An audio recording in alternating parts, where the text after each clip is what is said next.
हर हर महादेव। स्वागत है आपका शिव महापुराण की विद्येश्वर संहिता भाग 2 में। आज हम एक ऐसी यात्रा पर निकलेंगे जो आपको न केवल पवित्र स्थानों से परिचित कराएगी, बल्कि यह भी बताएगी कि कैसे सही आचरण और दान से आपके जीवन में पुण्य और शांति आ सकती है। क्या आप जानना चाहते हैं कैसे? तो चलिए शुरू करते हैं। पिछले अध्याय में ऋषियों ने पूछा था कि ऐसे कौन से पवित्र स्थान हैं जहां स्त्री पुरुष जाकर मोक्ष पा सके। सूत जी अब इसी प्रश्न का उत्तर दे रहे हैं, उन दिव्य क्षेत्रों का रहस्य खोलते हुए। सूत जी महाराज ऋषियों से बोले, हे विद्वान और बुद्धिमान महर्षियों, अब मैं तुम्हें उन पवित्र शिव क्षेत्रों, भगवान शिव से जुड़े स्थानों के बारे में बता रहा हूं जो सीधे मोक्ष प्रदान करते हैं। वे संसार की विशालता बताते हैं। पहाड़ों, जंगलों और घने वनों से भरी इस पृथ्वी का विस्तार 50 करोड़ योजन है, जो एक बहुत बड़ी दूरी है। भगवान शिव की इच्छा से ही यह पृथ्वी सभी जीवों और वस्तुओं को धारण करती है। भगवान शिव ने अपनी कृपा से इस धरती पर अलग अलग जगहों पर ऐसे शिव क्षेत्रों का निर्माण किया है ताकि वहां के प्राणियों को मोक्ष मिल सके। सूत जी बताते हैं कि कैसे कुछ जगहें पवित्र बन जाती हैं।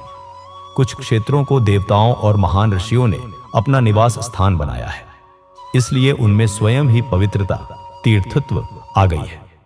और बहुत से तीर्थ तो ऐसे हैं जो स्वयं ही प्रकट हुए हैं बिना किसी मानवीय प्रयास के। एक महत्वपूर्ण चेतावनी देते हुए सूत जी कहते हैं, जब कोई मनुष्य किसी तीर्थ क्षेत्र में जाए तो उसे हमेशा स्नान, दान और जाप करना चाहिए। अगर वह ऐसा नहीं करता तो उसे रोग, गरीबी और गूंगापन जैसे दोषों का सामना करना पड़ता है।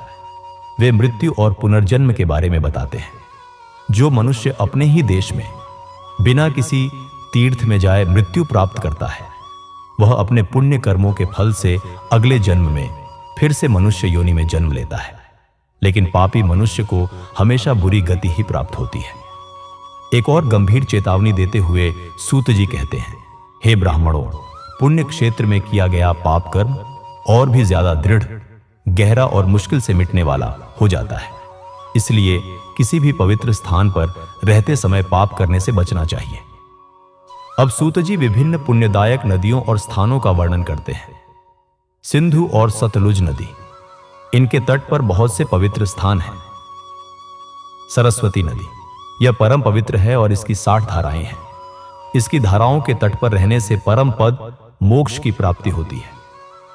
गंगा नदी, हिमालय से निकली हुई यह पवित्र गंगा 100 मुखों धाराओं वाली है। इसके तट पर काशी, प्रयाग जैसे महान पुण्य क्षेत्र हैं। जब सूर्य मकर राशि में होता है, मकर संक्रांति, तो गंगा का तट और भी अधिक पवित्र और पुण्यदायक हो जाता है। सोनभद्र नदी, इसकी 10 धाराएं हैं। जब बृहस्पति ग्रह मकर राशि में आता है तो यह नदी अत्यंत पवित्र हो जाती है और सभी इच्छित फल देती है। इस समय यहां स्नान और उपवास करने से गणेश पद की प्राप्ति होती है। नर्मदा नदी, यह परम पवित्र महानदी 24 मुखों वाली है। इसमें स्नान करके और इसके तट पर रहने से मनुष्य को वैष्णव पद, भगवान विष्णु के लोक की प्राप्ति होती है। तमसा नदी, इसकी 12 धाराएं हैं। रेवा नदी, इसकी 10 धाराएं हैं। गोदावरी नदी, यह परम पुण्यमयी नदी 21 मुखों वाली है। यह ब्रह्म हत्या और गौहत्या जैसे बड़िया पापों को भी नष्ट करती है और रुद्र लोक, भगवान शिव के लोक प्रदान करती है। कृष्णवेणी नदी, यह सभी पापों का नाश करती है। इसकी 18 धाराएं हैं और यह विष्णु लोक प्रदान करती है। तुंगभद्रा नदी, यह 10 मुखी है और ब्रह्मलोक प्रदान करती है। सुवर्णमुखरी नदी, इसके 9 मुख हैं। जो जीव ब्रह्मलोक से लौटते हैं वे इसी नदी के तट पर जन्म लेते हैं। सरस्वती नदी, गुप्त, पंपा सरोवर, कन्याकुमारी अंतरीप और शुभकारक श्वेत नदी, ये सभी पुण्य क्षेत्र हैं। इनके तट पर रहने से इंद्रलोक की प्राप्ति होती है। कावेरी नदी, यह परम पुण्यमयी है और इसके 27 मुख हैं। यह सभी इच्छित वस्तुओं को प्रदान करने वाली है। इसके जो तट ब्रह्मा और विष्णु के क्षेत्र में आते हैं वे उनका पद देते हैं, और कावेरी के जो तट शैव क्षेत्र शिव से संबंधित के अंतर्गत आते हैं वे अभीष्ट फल और शिवलोक प्रदान करते हैं। सूत जी कुछ विशेष समयों और स्थानों का महत्व बताते हैं। नैमिषारण्य तथा बद्रिकाश्रम। जब सूर्य और बृहस्पति मेष राशि में आते हैं तो यहां स्नान और पूजन करने से ब्रह्मलोक की प्राप्ति होती है। सिंधु नदी और केदार तीर्थ। जब सूर्य सिंह और कर्क राशि में संक्रांति करता है तो सिंधु नदी में स्नान और केदार तीर्थ के जल का पान एवं स्नान ज्ञानदायक माना जाता है। गोदावरी नदी। जब बृहस्पति सिंह राशि में स्थित होता है भाद्र मास में, तो गोदावरी के जल में स्नान करने से शिवलोक की प्राप्ति होती है, ऐसा स्वयं भगवान शिव ने कहा था। यमुना और सोनभद्र नदी। जब सूर्य और बृहस्पति कन्या राशि में स्थित होते हैं तो इन नदियों में स्नान करने से धर्मराज और गणेश लोक में महान सुखों की प्राप्ति होती है, ऐसा महर्षियों का मानना है। कावेरी नदी। जब सूर्य और बृहस्पति तुला राशि में होते हैं तो कावेरी नदी में स्नान करने से भगवान विष्णु के वचनों की महिमा से इच्छित फल की प्राप्ति होती है। नर्मदा नदी। मार्गशीर्ष अगहन माह में जब सूर्य और बृहस्पति वृश्चिक राशि में आते हैं तो नर्मदा में स्नान करने से विष्णु पद की प्राप्ति होती है। सुवर्णमुखी नदी। जब सूर्य और बृहस्पति धनु राशि में होते हैं तो इस नदी में किया गया स्नान शिवलोक प्रदान करने वाला है। गंगा जी। जब सूर्य और बृहस्पति माघ मास में मकर राशि में होते हैं तो गंगा जी में किया गया स्नान शिवलोक प्रदान करने वाला है। शिवलोक के बाद व्यक्ति ब्रह्मा और विष्णु के स्थानों में सुख भोग कर अंत में ज्ञान प्राप्त करता है। पितरों के लिए पुण्य कर्म। माघ मास में सूर्य के कुंभ राशि में होने पर फाल्गुन मास में गंगा तट पर किया गया श्राद्ध, पिंड दान अथवा तिलोदक दान, तिल और जल का दान, पिता और नाना दोनों कुलों के पितरों की अनेकों पीढ़ियों का उद्धार करने वाला है। गंगा और कावेरी नदी का आश्रय लेकर तीर्थों में निवास करने से सभी पाप नष्ट हो जाते हैं। सूत जी कुछ और नदियों का उल्लेख करते हैं। ताम्रपर्णी और वेगवती नदियां भी ब्रह्मलोक की प्राप्ति रूप फल देती हैं। इनके तट पर स्वर्ग देने वाले क्षेत्र हैं। इन नदियों के बीच में बहुत से पुण्य क्षेत्र हैं। यहां रहने वाला मनुष्य इच्छित फल प्राप्त करता है। तीर्थ में निवास के नियम। सूत जी चेतावनी देते हैं। एक विद्वान पुरुष को तीर्थ में निवास करते समय सदाचार, उत्तम व्यवहार और मन में दया भाव रखना चाहिए, अन्यथा उसे पूजा का पूरा फल नहीं मिलता। यदि कोई पुण्य क्षेत्र में अपना जीवन बिताने का निश्चय करता है और वहीं रहता है तो उसके पहले के सारे पाप तुरंत नष्ट हो जाते हैं, क्योंकि पुण्य को ऐश्वर्य, समृद्धि देने वाला कहा जाता है। सूत जी अंत में कहते हैं, हे ब्राह्मणों, तीर्थ में वास करने पर जो पुण्य उत्पन्न होता है वह कायिक, शारीरिक, वाचिक, वाणी के और मानसिक, मन के सभी पापों का नाश कर देता है। हालांकि वे एक सूक्ष्म बात भी बताते हैं। तीर्थ में किया गया मानसिक पाप कई कल्पों तक पीछा नहीं छोड़ता और यह केवल गहन ध्यान से ही नष्ट होता है। वाणी का पाप जाप से और शारीरिक पाप शरीर को सुखाने जैसे कठोर तप से नष्ट होता है। इसलिए सूत जी सलाह देते हैं, सुख चाहने वाले पुरुष को देवताओं की पूजा करते हुए और ब्राह्मणों को दान देते हुए पाप से बचकर ही तीर्थ में निवास करना चाहिए। ऋषियों ने सूत जी के वचनों से संतुष्ट होकर फिर पूछा, सूत जी, कृपया हमें उन पुण्य क्षेत्रों, पवित्र स्थानों के नाम विस्तार से बताइए जिनका आश्रय लेकर सभी स्त्री पुरुष शिव पद को प्राप्त कर सके। पिछले अध्यायों में हमने शिवलिंग के महत्व और पूजन विधि को समझा। अब आर्षि यह जानना चाहते हैं कि मोक्ष के मार्ग पर चलने वाले व्यक्ति को कैसा आचरण करना चाहिए ताकि उसे पूर्ण फल प्राप्त हो सके। ऋषियों ने उत्सुकता से सूत जी से पूछा, सूत जी, कृपया हमें उस सदाचार, अच्छे आचरण के बारे में विस्तार से बताइए जिससे ज्ञानी पुरुष पुण्य लोकों को जीत लेते हैं। साथ ही उन धार्मिक कार्यों का भी वर्णन कीजिए जो स्वर्ग देते हैं और उन अधार्मिक कार्यों का भी जो नरक का कष्ट देते हैं। सूत जी ने अपनी ज्ञान गंगा प्रवाहित करते हुए कहा, हे ऋषियों, जो मनुष्य सदाचार का पालन करता है वही सही अर्थों में ब्राह्मण कहलाने का अधिकारी है। उन्होंने विभिन्न प्रकार के ब्राह्मणों और वर्णों का वर्णन किया ताकि लोग अपने कर्तव्य समझ सकें। विप्र, जो वेदों के अनुसार आचरण करते हैं और वेदों का अभ्यास करते हैं। द्विज, जो सदाचार, वेदाचार वेदों के अनुसार आचरण और विद्या के गुणों से युक्त होते हैं। क्षत्रिय ब्राह्मण, जो ब्राह्मण वेदों का कम आचरण और कम अध्ययन करते हैं और राजा के पुरोहित या सेवक होते हैं। वैश्य ब्राह्मण, जो ब्राह्मण खेती या व्यापार करते हैं और ब्राह्मणों के योग्य आचार का पालन करते हैं। शूद्र ब्राह्मण, जो ब्राह्मण स्वयं खेत जोतते हैं यानी शारीरिक श्रम करते हैं। चांडाल द्विज, जो दूसरों में दोष देखते हैं और दूसरों को हानि पहुंचाते हैं, इन्हें सबसे नीचा माना गया है। अन्य वर्णों के बारे में, क्षत्रिय, जो पृथ्वी का पालन करता है वह राजा है, बाकी क्षत्रिय राजत्वहीन माने जाते हैं। वैश्य, जो अनाज आदि वस्तुओं का खरीदना बेचना करता है वह वैश्य कहलाता है, दूसरों को वणिक, व्यापारी कहते हैं। शूद्र, जो ब्राह्मणों, क्षत्रियों और वैश्यों की सेवा में लगा रहता है वह शूद्र कहलाता है। वृषल, जो शूद्र हल जोतता है यानी कृषि कार्य करता है उसे वृषल समझना चाहिए। इन सभी वर्णों के मनुष्यों को चाहिए कि वे ब्रह्म मुहूर्त भोर का समय में उठकर पूर्व दिशा की ओर मुख करके देवताओं, धर्म, अपने कर्तव्यों, अर्थ, धन प्राप्त करने में आने वाली कठिनाइयों और अपने आय व्यय का ध्यानपूर्वक चिंतन करें। सूत जी बताते हैं, रात के अंतिम प्रहर के बीच में मनुष्य को उठना चाहिए और शौच आदि से निवृत्त होना चाहिए। घर से बाहर शरीर को ढंक कर जाए और उत्तर दिशा की ओर मुख करके मलमूत्र त्याग करे।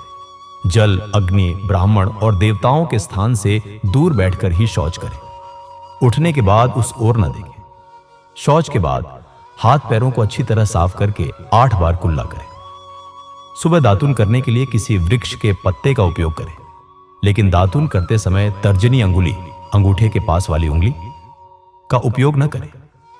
इसके बाद जल संबंधी देवताओं को प्रणाम करें और मंत्र पढ़ते हुए किसी जलाशय, नदी, तालाब में स्नान करें। यदि गले तक या कमर तक पानी में खड़े होने की शक्ति न हो तो घुटनों तक जल में खड़े होकर अपने ऊपर जल छिड़कते हुए मंत्रोच्चारण के साथ स्नान करें और तर्पण करें, पितरों को जल दें। स्नान के बाद पवित्र वस्त्र धारण करें और एक उत्तरीय ऊपर उड़ने वाला वस्त्र भी पहने। नदी या तीर्थ में स्नान करने पर उतारे हुए वस्त्रों को वहीं न धोएं, बल्कि उन्हें किसी कुएं, बावड़ी या घर ले जाकर धोएं। कपड़ों को निचोड़ने से जो जल गिरता है वह एक विशेष श्रेणी के पितरों की तृप्ति के लिए होता है। इसके बाद जाबाली उपनिषद में बताए गए मंत्र से भस्म, राख लेकर अपने शरीर पर लगाएं।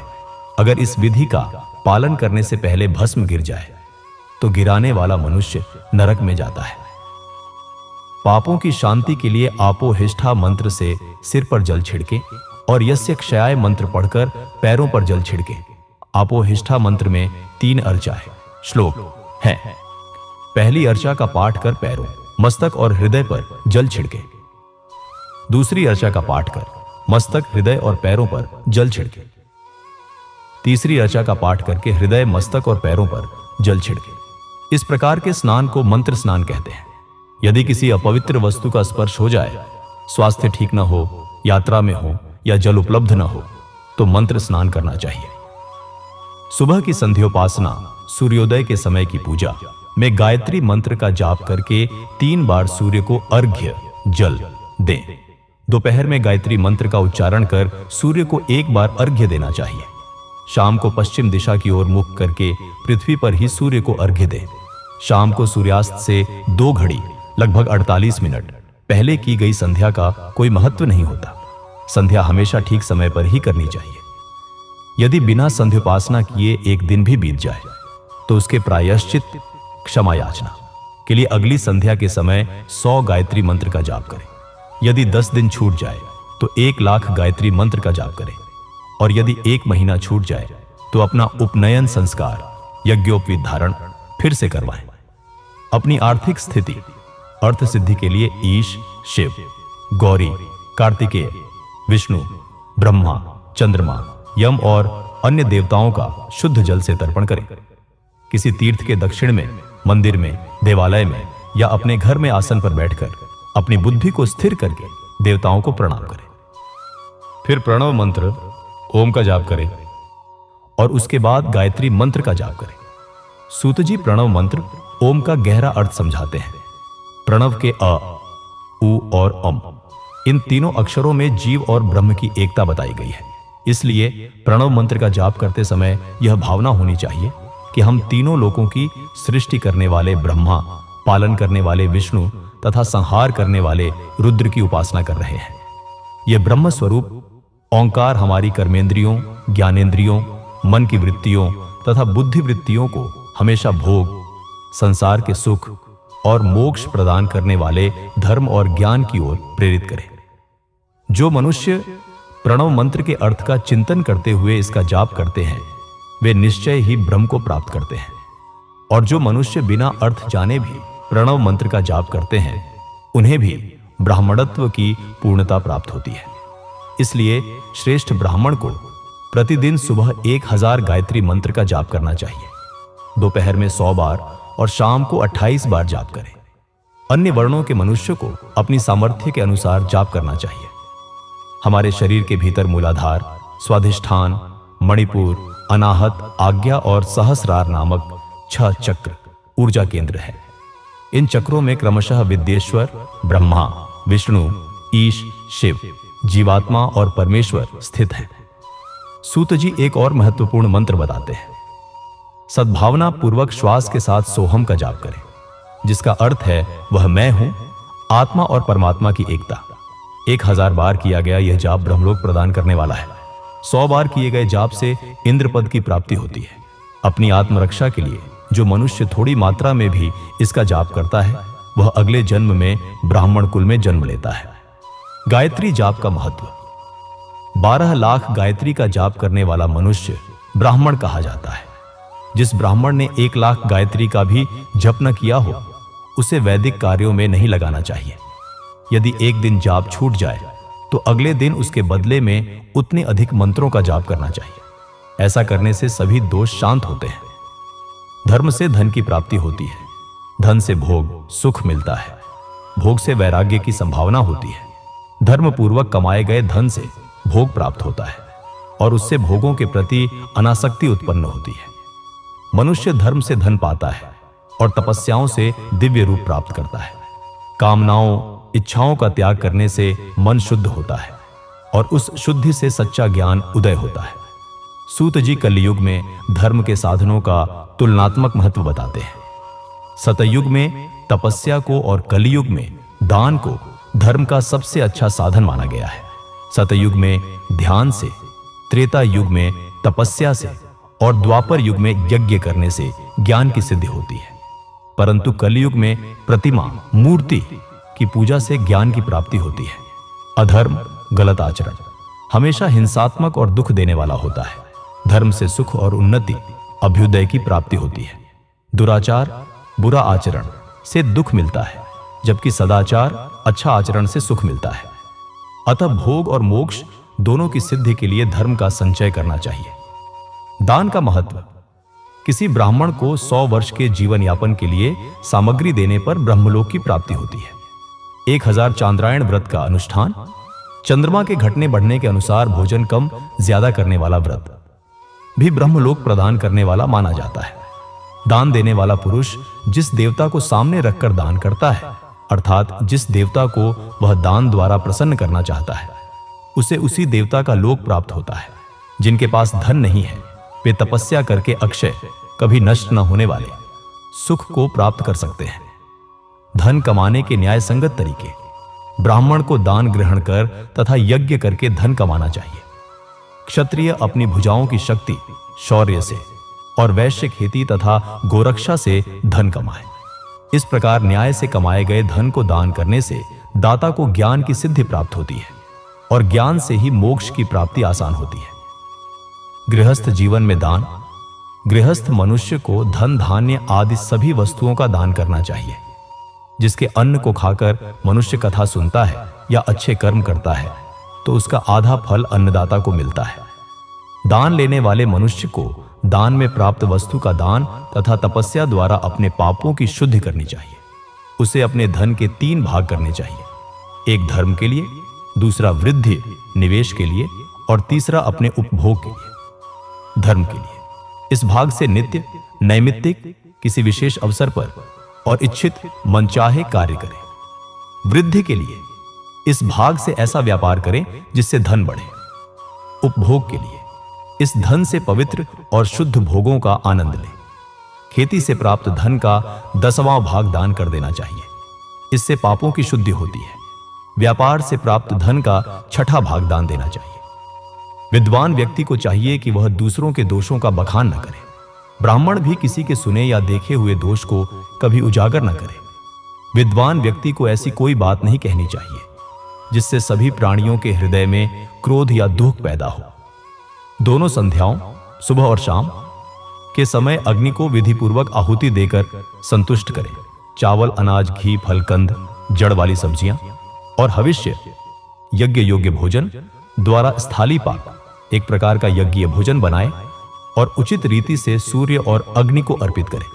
यदि दोनों समय अग्निहोत्र करने में असमर्थ हों तो शाम को जाप और सूर्य की वंदना कर लें। आत्मज्ञान की इच्छा रखने वाले और धनी पुरुषों को इसी प्रकार उपासना करनी चाहिए। जो मनुष्य सदा ब्रह्म यज्ञ, वेदाध्ययन करते हैं, देवताओं की पूजा, अग्नि पूजा और गुरु पूजा प्रतिदिन करते हैं तथा ब्राह्मणों को भोजन और दक्षिणा देते हैं, वे स्वर्ग लोक के भागी होते हैं। पिछले अध्याय में हमने सदाचार और मंत्र जप के महत्व को समझा। अब अर्षि यज्ञों के विभिन्न रूपों के बारे में जानना चाहते हैं, जो धार्मिक जीवन का एक अभिन्न अंग है। ऋषियों ने सूत जी से पूछा, प्रभु कृपया हमें अग्नि यज्ञ, देव यज्ञ और ब्रह्म यज्ञ का विस्तार से वर्णन करके कृतार्थ करें, यानी हमें धन्य करें। सूत जी ने कहा, हे महर्षियों, ध्यान से सुनो, मैं तुम्हें इन यज्ञों का रहस्य बताता हूं। 1. अग्नि यज्ञ। गृहस्थों के लिए सुबह और शाम को अग्नि में 2 चावल और अन्य पवित्र वस्तुओं की आहुति देना ही गृहस्थ पुरुषों के लिए अग्नि यज्ञ है। ब्रह्मचारियों के लिए अग्नि में समिधा यज्ञ की लकड़ी देना ही उनके लिए अग्नि यज्ञ है, यानी अग्नि में सामग्री की आहुति देना। जब तक द्विजों, ब्राह्मण, क्षत्रिय, वैश्य का विवाह न हो जाए, उनके लिए अग्नि में समिधा की आहुति देना, व्रत रखना और मंत्र जाप करना ही अग्नि यज्ञ है। वानप्रस्थियों और सन्यासियों के लिए, जो द्विज अपनी अग्नि को विसर्जित करके उसे अपनी आत्मा में स्थापित कर चुके हैं, यानी जिन्होंने गृहस्थ जीवन छोड़ दिया है, उनके लिए समय पर हितकर और पवित्र अन्न का भोजन करना ही अग्नि यज्ञ है। सूत जी अग्नि यज्ञ के लाभ बताते हैं। हे ब्राह्मणों, शाम को अग्नि में दी गई आहुति से धन संपत्ति की प्राप्ति होती है और सुबह सूर्य देव को दी गई आहुति से आयु, उम्र बढ़ती है। दिन के समय अग्निदेव सूर्य में ही समा जाते हैं, इसलिए सुबह सूर्य को दी गई आहुति भी अग्नि यज्ञ के समान ही होती है। 2. देवयज्ञ। इंद्र आदि सभी देवताओं को प्रसन्न करने के उद्देश्य से जो आहुति अग्नि में दी जाती है वह देवयज्ञ कहलाती है।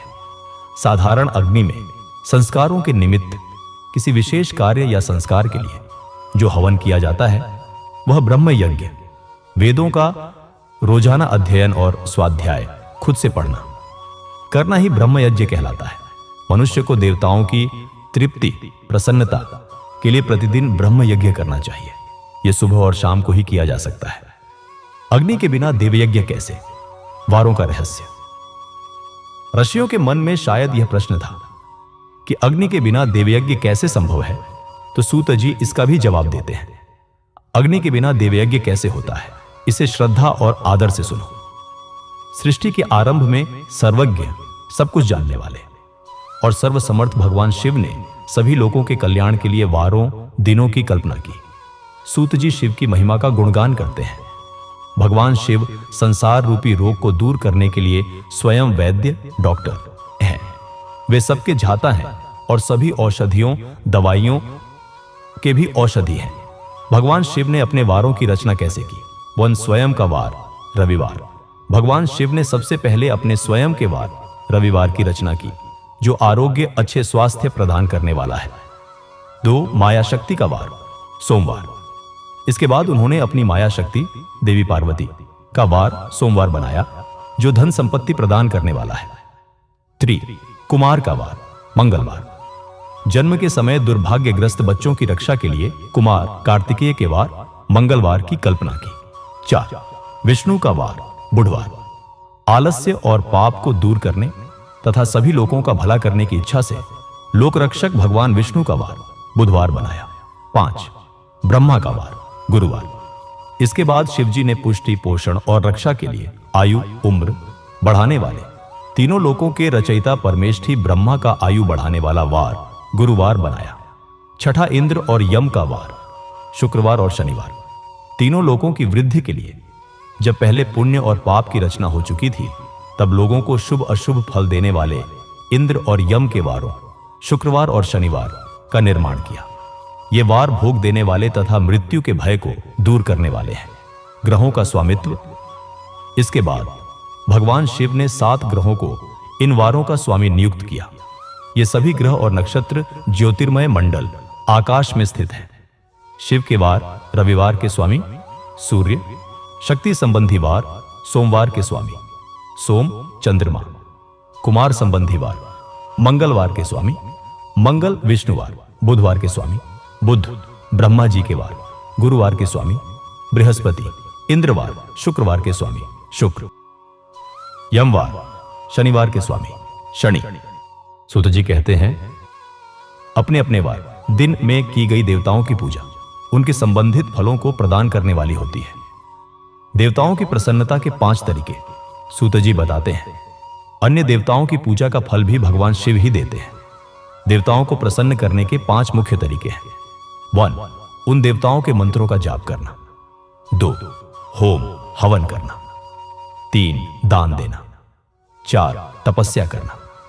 5वीं वेदी पर स्थापित प्रतिमा में, अग्नि में या ब्राह्मण के शरीर में उस विशेष देवता की भावना करके 16 उपचारों, पूजा सामग्री से पूजा और आराधना करना। वारों के अनुसार पूजा और फल। रविवार सूर्यदेव। दोनों आंखों, मस्तक के रोग और कुष्ठ रोग की शांति के लिए भगवान सूर्य की पूजा करें और ब्राह्मणों को भोजन कराएं। इससे यदि भाग्य मजबूत हो जाए तो बुढ़ापा और रोगों का नाश हो जाता है। अपने इष्ट देव के नाम मंत्रों का जाप वार के अनुसार फल देता है। रविवार को सूर्य देव और अन्य देवताओं के लिए तथा अन्य ब्राह्मणों के लिए विशेष वस्तुएं अर्पित करें। यह तरीका विशेष फल देने वाला होता है और इससे पापों की शांति होती है। सोमवार लक्ष्मी। संपत्ति और लक्ष्मी की प्राप्ति के लिए सोमवार को देवी लक्ष्मी की पूजा करें तथा पत्नी के साथ ब्राह्मणों को घी में पका अन्न भोजन कराएं। मंगलवार काली। रोगों की शांति के लिए मंगलवार को देवी काली की पूजा करें। उड़द, मूंग और अरहर की दाल से युक्त अन्न का भोजन ब्राह्मणों को कराएं। बुधवार विष्णु। बुधवार को दही मिले अन्न से भगवान विष्णु का पूजन करें। ऐसा करने से पुत्र और मित्र की प्राप्ति होती है। बृहस्पतिवार देवता। जो लंबी आयु की इच्छा रखते हैं वे बृहस्पतिवार को देवताओं का वस्त्र, यज्ञोपवीत तथा घी मिश्रित खीर से पूजन करें। शुक्रवार भोग। भोगों की प्राप्ति के लिए शुक्रवार को एकाग्र मन से देवताओं का पूजन करें और ब्राह्मणों की तृप्ति के लिए षड्रस 6 प्रकार के स्वाद युक्त अन्न दें। स्त्रियों को प्रसन्न करने के लिए सुंदर वस्त्र का दान करें। शनिवार रुद्र। शनिवार अपमृत्यु, अकाल मृत्यु का निवारण करने वाला है। इस दिन रुद्र भगवान शिव की पूजा करें।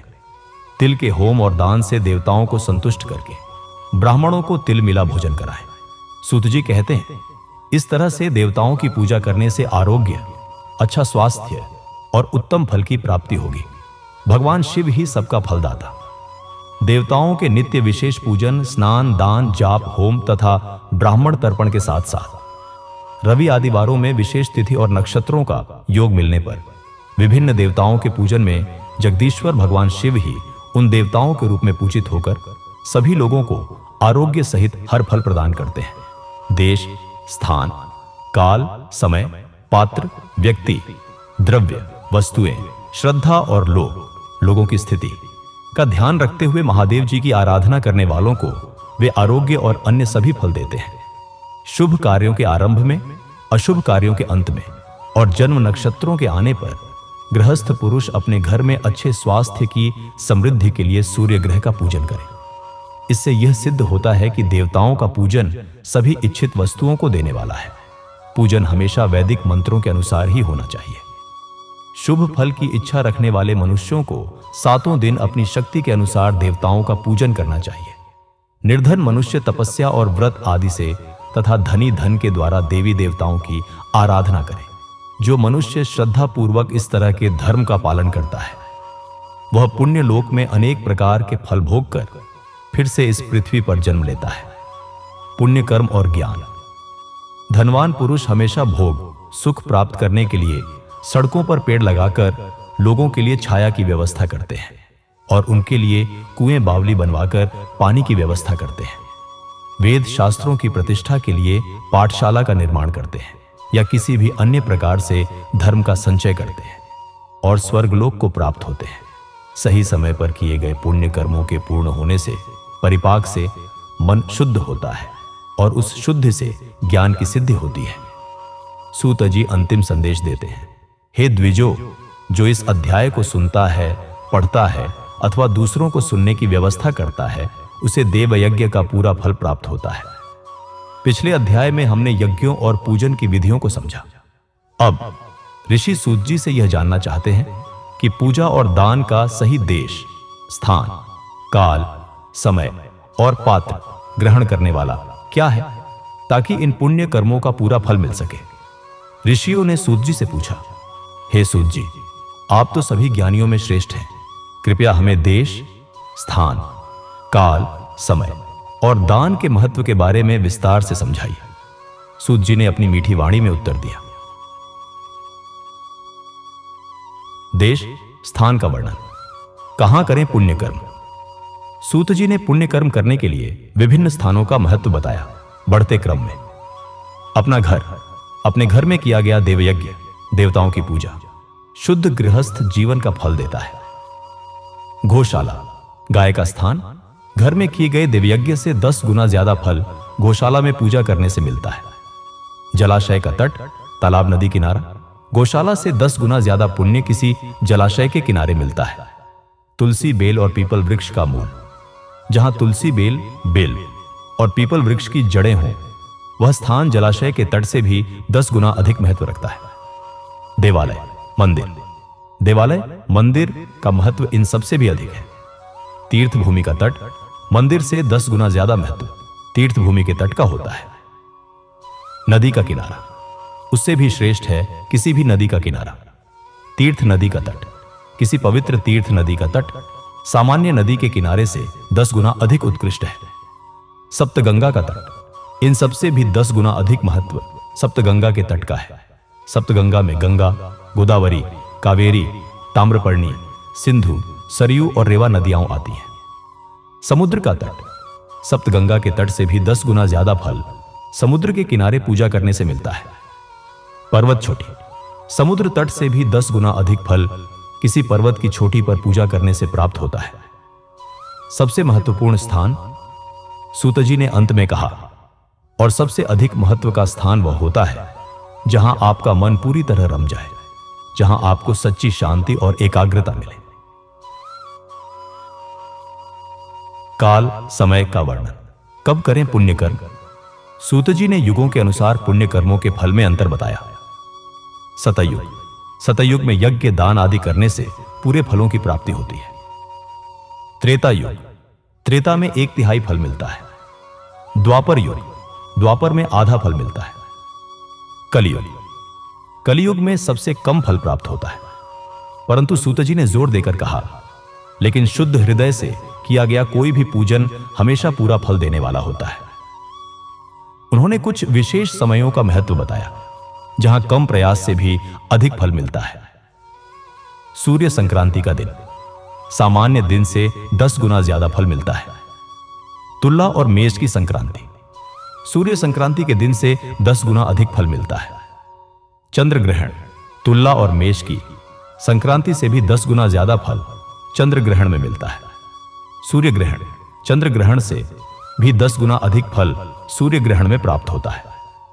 महापुरुषों का सानिध्य, ज्ञानी पुरुष मानते हैं कि महापुरुषों, संतों, गुरुओं के साथ में बिताया गया समय करोड़ों सूर्य ग्रहण के समान पावन, पवित्र होता है। यानी सही समय पर सही व्यक्ति के साथ किया गया कर्म सबसे शक्तिशाली होता है। तेकी तारडिरु 3 पात्र दान ग्रहण करने वाला का वर्णन। किसे करें दान। सूत जी ने दान प्राप्त करने वाले सही पात्रों का महत्व समझाया। तपोनिष्ठ योगी और ज्ञाननिष्ठ योगी ये पूजा के सबसे योग्य पात्र हैं, क्योंकि ये पापों को नष्ट करने वाले होते हैं। गायत्री मंत्र का जाप करने वाला ब्राह्मण, जिस ब्राह्मण ने 24 लाख गायत्री मंत्र का जाप कर लिया हो, वह भी पूजा का उत्तम पात्र है। ऐसा ब्राह्मण सभी भोगों को देने वाला और मोक्ष दिलाने वाला होता है। गायत्री के जाप से शुद्ध हुआ ब्राह्मण परम पवित्र होता है। इसलिए दान, जाप, होम और पूजा सभी कर्मों के लिए वही शुद्ध पात्र है। अब अन्नदान के विशेष पात्र। भूखा व्यक्ति, चाहे स्त्री हो या पुरुष, जो भी भूखा हो वही अन्नदान का सबसे योग्य पात्र है। बिना मांगे दिया दान। जिसे जिस वस्तु की इच्छा हो उसे वह वस्तु बिना मांगे ही दे दी जाए तो दान देने वाले को उस दान का पूरा फल मिलता है। मांगने पर दिया दान। याचना करने के बाद दिया गया दान आधा ही फल देता है। सेवक को दिया दान। सेवक को दिया गया दान चौथाई फल देने वाला होता है। दीन ब्राह्मण को दान। गरीब ब्राह्मण को दिए गए धन का दान दाता को इस धरती पर 10 वर्षों तक सुख भोग प्रदान करता है। वेदवेत्ता को दान। वेद जानने वाले वेदवेत्ता को दान देने पर दानदाता स्वर्गलोक में देवताओं के वर्षों के हिसाब से 10 वर्षों तक दिव्य भोग पाता है। गुरु दक्षिणा। गुरु दक्षिणा में प्राप्त धन सबसे शुद्ध धन कहलाता है और इसका दान संपूर्ण फल देने वाला होता है। सूत जी ने धन की पवित्रता के स्रोत भी बताए। क्षत्रियों का शौर्य, वीरता, दीप से कमाया हुआ, वैश्यों का व्यापार से आया हुआ और शूद्रों का सेवा वृत्ति से प्राप्त किया धन सबसे उत्तम माना जाता है। दान का वर्णन। क्या दान करें? सूत जी ने 12 ऐसी वस्तुएं बताई जिनका दान करना चाहिए। गाय, भूमि, तिल, सोना, घी, वस्त्र, अनाज, गुड़, चांदी, नमक, कोहड़ा, कद्दू और कन्या। इन दानों के विशिष्ट फल। गोदान, गाय का दान, सभी पापों को मिटाता है और पुण्य कर्मों को बढ़ाता है। भूमिदान, परलोक में आश्रय देता है। तिल दान, बल देता है और मृत्यु के भय को दूर करता है। सुवर्ण दान, सोना, बल, वीर्य, शक्ति बढ़ाता है। घी दान, शरीर को पुष्ट करता है। वस्त्र दान, आयु बढ़ाता है। धान्य दान, अनाज, अन्न और धन की समृद्धि लाता है। गुड़ दान, मीठे भोजन की प्राप्ति कराता है। चांदी दान, वीर्य, शक्ति बढ़ाता है। लवण दान, नमक, षड्रस, 6 प्रकार के स्वादों वाले भोजन की प्राप्ति कराता है। कोहड़ा कूष्मांड दान, शरीर को पुष्ट करता है। कन्या दान, जीवन भर सुख भोग प्रदान करता है। सूत जी ने दान का एक व्यापक नियम बताया। जिन वस्तुओं से श्रवण आदि इंद्रियों, आंख, नाक, जीभ, त्वचा को तृप्ति मिलती है उनका हमेशा दान करना चाहिए। आस्तिकता और कर्म का फल। गुरुमुख से वेद और शास्त्र का ज्ञान ग्रहण करके कर्मों का फल अवश्य मिलता है। इसे ही उच्च कोटि की आस्तिकता, भगवान में विश्वास कहते हैं। वहीं भाई बंधुओं के डर से या राजा के भय से जो आस्तिकता होती है वह निम्न श्रेणी की होती है। जिस मनुष्य के पास धन नहीं है वह अपनी वाणी और कर्म से ही देवताओं की पूजा करे। तीर्थ यात्रा और व्रत को शारीरिक पूजन माना जाता है। तपस्या और दान मनुष्य को हमेशा करते रहना चाहिए। देवताओं की प्रसन्नता के लिए जो कुछ भी दान किया जाता है वह सभी प्रकार के भोग, सुख प्रदान करने वाला होता है। इससे इस लोक, धरती और परलोक में उत्तम जन्म मिलता है और हमेशा सुख प्राप्त होता है। सूत जी ने अंत में मोक्ष का सार बताया। ईश्वर को सब कुछ समर्पित करना और बुद्धि से यज्ञ व दान करना, इसी से मोक्ष की प्राप्ति होती है। पिछले अध्यायों में हमने शिव महिमा, मंत्रों, सदाचार और विभिन्न यज्ञों के बारे में जाना। अब ऋषियों के मन में यह उत्सुकता है कि देव प्रतिमाओं और विशेषकर शिवलिंग की पूजा कैसे की जाए और उनके वैज्ञानिक या दार्शनिक स्वरूप का क्या अर्थ है। ऋषियों ने साधु शिरोमणि सूत जी से पूछा, हमें देव प्रतिमाओं के पूजन की विधि बताइए जिससे हमें अपने इच्छित फल प्राप्त हो। सूत जी ने कहना शुरू किया, हे महर्षियों, मिट्टी से बनाई हुई प्रतिमा का पूजन करने से सभी स्त्री पुरुषों के मनोरथ पूरे हो जाते हैं। इसके लिए किसी नदी, तालाब या कुएं के भीतर की शुद्ध मिट्टी को लाकर सुगंधित द्रव्यों से साफ करें, फिर उसमें दूध मिलाकर अपने हाथों से सुंदर मूर्ति बनाएं। इस प्रतिमा का पद्मासन में बैठकर आदर पूर्वक पूजन करें। उन्होंने विभिन्न देवताओं की पूजा पर जोर दिया। हमेशा गणेश, सूर्य, विष्णु, शिव, पार्वती की मूर्ति और शिवलिंग का पूजन करना चाहिए। सभी इच्छाओं को पूरा करने के लिए 16 उपचारों, पूजा सामग्री और विधियों द्वारा पूजन करें। सूत जी ने शिवलिंग के लिए नैवेद्य, भोग की मात्रा का महत्व बताया। किसी मनुष्य द्वारा स्थापित शिवलिंग पर 1 सेर नैवेद्य से पूजन करें। देवताओं द्वारा स्थापित शिवलिंग को 3 सेर नैवेद्य अर्पित करें और स्वयं प्रकट हुए शिवलिंग स्वयंभू का पूजन 5 सेर नैवेद्य से करें। इच्छित फल प्राप्त होता है। इस प्रकार 1000 बार पूजन करने से सत्यलोक की प्राप्ति होती है। उन्होंने शिवलिंग के कुछ आयाम बताए।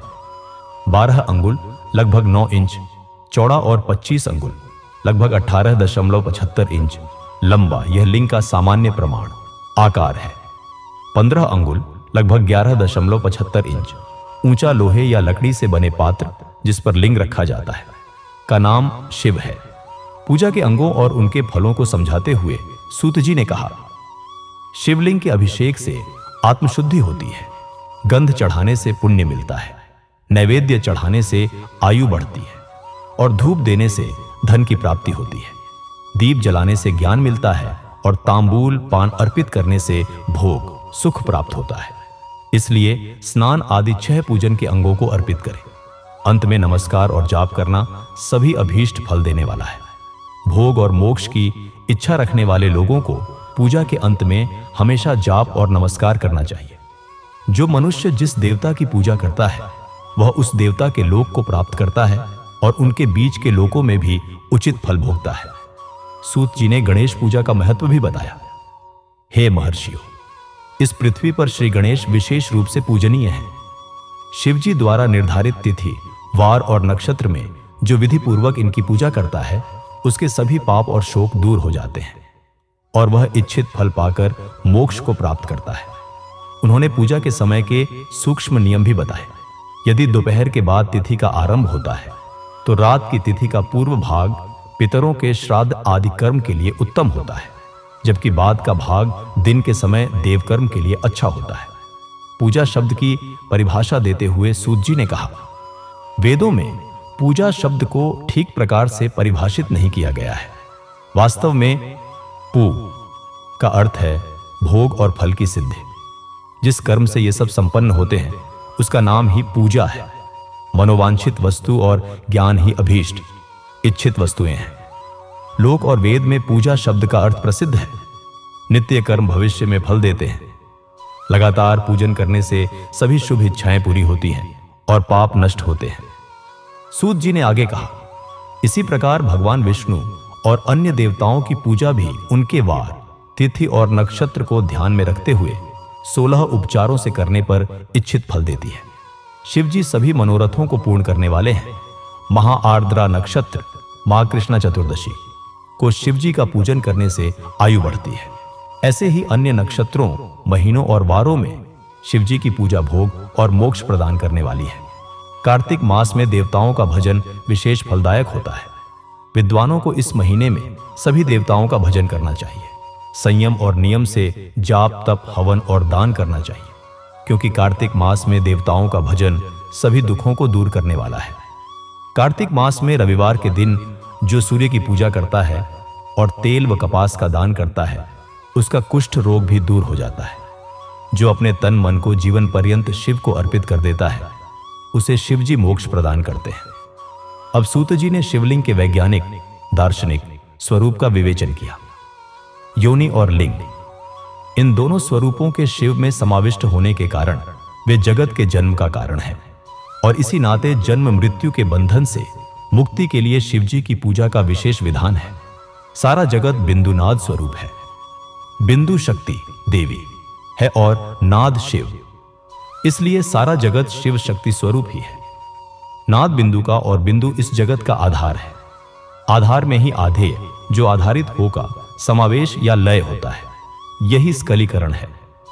इसी सकलीकरण की स्थिति में सृष्टि के समय जगत का आरंभ हुआ है। शिवलिंग बिंदु नाद स्वरूप है, इसलिए इसे जगत का कारण बताया जाता है। बिंदु देव देवी है और नाद शिव, इनका संयुक्त रूप ही शिवलिंग कहलाता है। अतः जन्म के संकट से छुटकारा पाने के लिए शिवलिंग की पूजा करनी चाहिए। बिंदु रूपा देवी उमा, पार्वती माता हैं और नाद स्वरूप भगवान शिव पिता इन माता पिता के पूजित होने से परमानंद की प्राप्ति होती है। देवी उमा जगत की माता है और शिव जगत के पिता। जो इनकी सेवा करता है उस पुत्र पर इनकी कृपा निरंतर बढ़ती रहती है। वे पूजक पर कृपा कर उसे अपना आंतरिक समृद्धि प्रदान करते हैं। इसलिए सूत जी ने जोर दिया, शिवलिंग को माता पिता का स्वरूप मानकर पूजा करने से आंतरिक आनंद की प्राप्ति होती है। भर्ग पुरुष रूप है और भर्गा प्रकृति शक्ति कहलाती है। पुरुष आदि गर्भ है क्योंकि वही प्रकृति का जनक है। प्रकृति में पुरुष का संयोग होने से होने वाला जन्म उसका पहला जन्म कहलाता है। जीव आत्मा पुरुष से बार बार जन्म और मृत्यु को प्राप्त होता है। माया द्वारा प्रकट किया जाना ही उसका जन्म कहलाता है। जीव का शरीर जन्मकाल से ही 6 विकारों जैसे भूख, प्यास, शोक, मोह, जरा, मृत्यु से युक्त होता है। इसीलिए इसे जीव की संज्ञा दी गई है। उन्होंने समझाया, जन्म लेकर जो प्राणी विभिन्न पाशों बंधनों में पड़ता है वही जीव है। जीव पशुता सांसारिक बंधनों के पाश से जितना छूटने का प्रयास करता है उसमें उतना ही उलझता जाता है। कोई भी साधन जीव को जन्म मृत्यु के चक्र से पूरी तरह मुक्त नहीं कर पाता। केवल शिव के अनुग्रह कृपा से ही महामाया का प्रसाद जीव को प्राप्त होता है और वह मुक्ति मार्ग पर आगे बढ़ता है। जन्म मृत्यु के बंधन से मुक्त होने के लिए श्रद्धा पूर्वक शिवलिंग का पूजन करना चाहिए। अंत में सूत जी ने अभिषेक की विधि बताई। गाय के दूध, दही और घी को शहद और शक्कर के साथ मिलाकर पंचामृत तैयार करें और इन्हें अलग अलग भी रखें। पंचामृत से शिवलिंग का अभिषेक और स्नान करें। दूध व अन्न मिलाकर नैवेद्य तैयार कर प्रणव मंत्र का जाप करते हुए उसे भगवान शिव को अर्पित कर दें। उन्होंने प्रणव के विभिन्न रूपों को समझाया। प्रणव को ध्वनिलिंग, स्वयंभूलिंग और नाद स्वरूप होने के कारण नादलिंग तथा बिंदु स्वरूप होने के कारण बिंदुलिंग के रूप में प्रसिद्धि प्राप्त है। अचल रूप से प्रतिष्ठित शिवलिंग को मकार स्वरूप माना जाता है, इसलिए वह मकारलिंग कहलाता है। सवारी निकालने में उकारलिंग का उपयोग होता है। पूजा की दीक्षा देने वाले गुरु आचार्य विग्रह आकार का प्रतीक होने से अकारलिंग के 6 भेद हैं। इनकी नित्य पूजा करने से साधक जीवन मुक्त हो जाता है। पिछले अध्याय में हमने शिवलिंग के वैज्ञानिक स्वरूप और देव प्रतिमा पूजन की विधि जानी। अब ऋषि सूत जी से उस परम मंत्र प्रणव ओम की महिमा और शिव के दिव्य लोक के वैभव का ज्ञान प्राप्त करना चाहते हैं ताकि वे मोक्ष के अंतिम चरणों को समझ सकें। ऋषियों ने उत्सुकता से सूत जी से पूछा, हे महामुनि, आप हमें प्रणव मंत्र ओम का अद्भुत महत्व और भगवान शिव की भक्ति पूजा का संपूर्ण विधान समझाइए। सूत जी ने कहा, हे महर्षियों, आप लोग तपस्या के धनी हैं और आपने मनुष्यों की भलाई के लिए बहुत ही सुंदर प्रश्न किया है। मैं आपको इसका उत्तर सरल भाषा में दे रहा हूं। प्रणव का महात्म्य, ओम की महिमा। सूत जी ने प्रणव शब्द का अर्थ समझाया। प्र का अर्थ है प्रकृति से उत्पन्न संसार रूपी विशाल सागर। प्रणव इस सागर को पार करने के लिए एक नौका के समान है, इसलिए ओंकार को प्रणव कहते हैं। उन्होंने इसका एक और अर्थ बताया। प्र यानी प्रपंच, संसार की माया या धोखा। न यानी नहीं है, व यानी तुम्हारे लिए। इस तरह ओम को प्रणव नाम से जाना जाता है, जिसका अर्थ है कि यह प्रणव वह शक्ति है जिसमें जीव के लिए किसी भी प्रकार का प्रपंच या धोखा नहीं है। सूत जी ने कहा कि यह प्रणव मंत्र सभी भक्तों को मोक्ष देता है। जो इस मंत्र का जाप और इसकी पूजा करते हैं उन्हें यह नया ज्ञान देता है। उन्होंने बताया कि माया रहित महेश्वर को भी नव, नवीन या नूतन कहते हैं क्योंकि वे परमात्मा के शुद्ध स्वरूप हैं।